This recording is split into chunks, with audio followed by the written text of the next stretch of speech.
ராஜமௌலி இப்போ பாகுபலி அப்படிங்கிற ஒரு சூப்பர் ஹிட் படத்தை வந்து டைரக்ட் பண்ணியிருந்தாரு.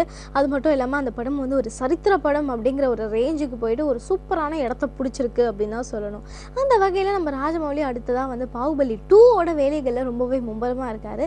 நான் எல்லாருமே யோசிச்சுட்டு இருக்க விஷயம் என்ன அப்படின்னா, அடுத்ததாக ராஜமௌலி என்ன படம் பண்ண போகிறாரு, அதாவது பாகுபலி 2க்கு அப்புறம் என்ன பண்ண போகிறாரு அப்படிங்கிறது தான் வந்து எல்லாருமே திங்க் பண்ணிட்டு இருக்காங்க. இதில் நம்ம தெலுங்கு ரசிகர்கள்லாம் என்ன சொல்கிறாங்க அப்படின்னா, ராஜமௌலி அடுத்தது அல்லு அர்ஜுன் இல்லைனா மகேஷ் பாபு வச்சு தான் ஒரு படம் பண்ண போகிறாரு அப்படின்னு வந்து சொல்லியிருக்காங்க.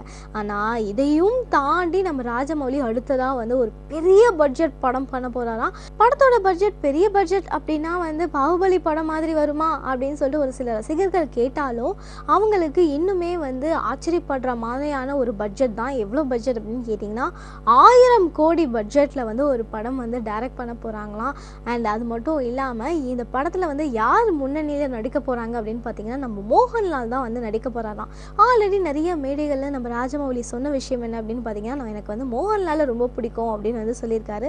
அந்த வகையில் மோகன்லாலே வச்சு 1000 கோடி பட்ஜெட்டில் ஒரு படம் பண்ணுறாரு அப்படின்னும் போது எல்லாருமே ஆச்சரியப்படுறாங்க. அதே சமயம் எல்லாருமே கேட்குற ஒரு கேள்வி என்ன அப்படின்னு பார்த்தீங்கன்னா, இந்த படமும் வந்து சரித்திர படமாக இருக்குமா அப்படின்னு ஒரு கேள்வி இருந்தாலும் ஒரு சில பேர் என்ன சொல்கிறாங்க அப்படின்னு பார்த்தீங்கன்னா, ராமாயணத்தில் இருக்க ஒரு பகுதியை மையமாக வச்சு இந்த படத்தை எடுக்கலாம் அப்படிங்கிற ஒரு பிளானில் இருக்காரு அப்படின்னு வந்து சொல்லியிருக்காங்க.